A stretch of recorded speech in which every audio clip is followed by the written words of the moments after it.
Hai semua, selamat datang. Hari ini kita akan kupas satu topik yang sangat penting, iaitu asas literasi bahasa.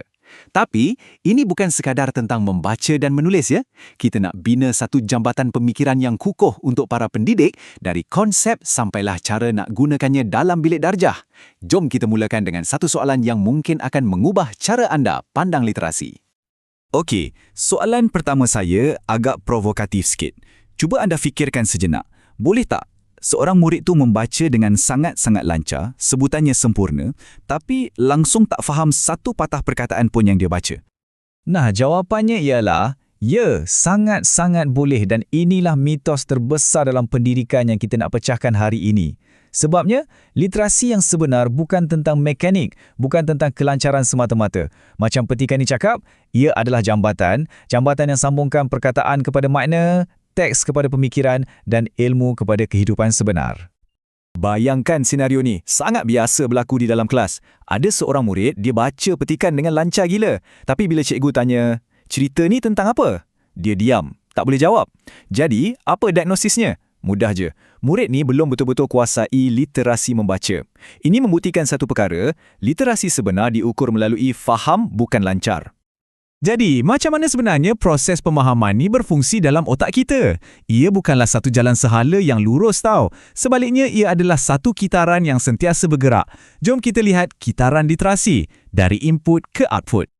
Apa yang menarik tentang Raja ni ialah, ia menunjukkan literasi sebagai satu kitaran. Mula-mula ada input. Ini masa kita membaca atau dapatkan maklumat. Lepas tu, ia masuk fasa proses. Kat sinilah otak kita bekerja keras untuk faham, untuk tafsir, untuk nilai. Inilah pemikiran kritis. Akhir sekali, barulah terhasilnya output, iaitu cara kita berkomunikasi. Sama ada melalui percakapan atau tulisan yang berkesan. Dan inilah poin yang paling utama sekali. Literasi adalah tentang proses kognitif, proses berfikir. Ia bukan sekadar kemahiran mekanikal macam pegang pensel atau sebut huruf. Ia adalah kerja otak. Sekarang, jom kita pecahkan lagi konsep ni kepada dua bahagian utama. Literasi bahasa ni sebenarnya berdiri atas dua tiang yang sangat kukuh. Literasi membaca dan literasi menulis. Jom kita bedah siasat kedua-dua tiang ni satu persatu. Di sebelah kiri, kita ada model bongkah ais yang mewakili membaca dan di sebelah kanan, gambaran proses kreatif untuk menulis. Kedua-dua gambar ni sebenarnya nak sampaikan mesej yang sama. Apa yang kita nampak kat permukaan tu hanyalah sebahagian kecil daripada cerita sebenar. Banyak lagi yang berlaku di sebaliknya. Okey, jom kita fokus pada membaca dulu. Model bongkah ais ni memang terbaik untuk jelaskan hal ni. Apa yang kita nampak terapung ke atas air tu, macam kebolehan kenal huruf dan perkataan, itu hanyalah puncak iceberg.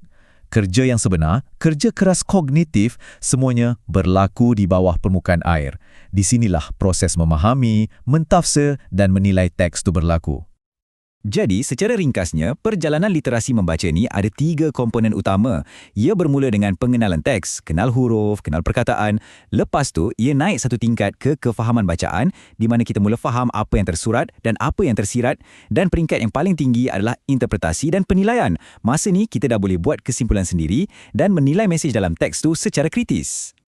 Baiklah, tiang pertama dah selesai. Sekarang kita beralih ke tiang kedua, menulis. Petikan ni merumuskan segalanya. Menulis bukan sekadar menyalin. Ini sangat penting. Menulis bukan aktiviti pasif, salin apa yang cikgu tulis kat papan putih. Ia adalah satu proses berfikir dan proses kreatif untuk hasilkan idea. Macam membaca juga, kemahiran menulis ni pun ada evolusinya, ada peringkat-peringkatnya.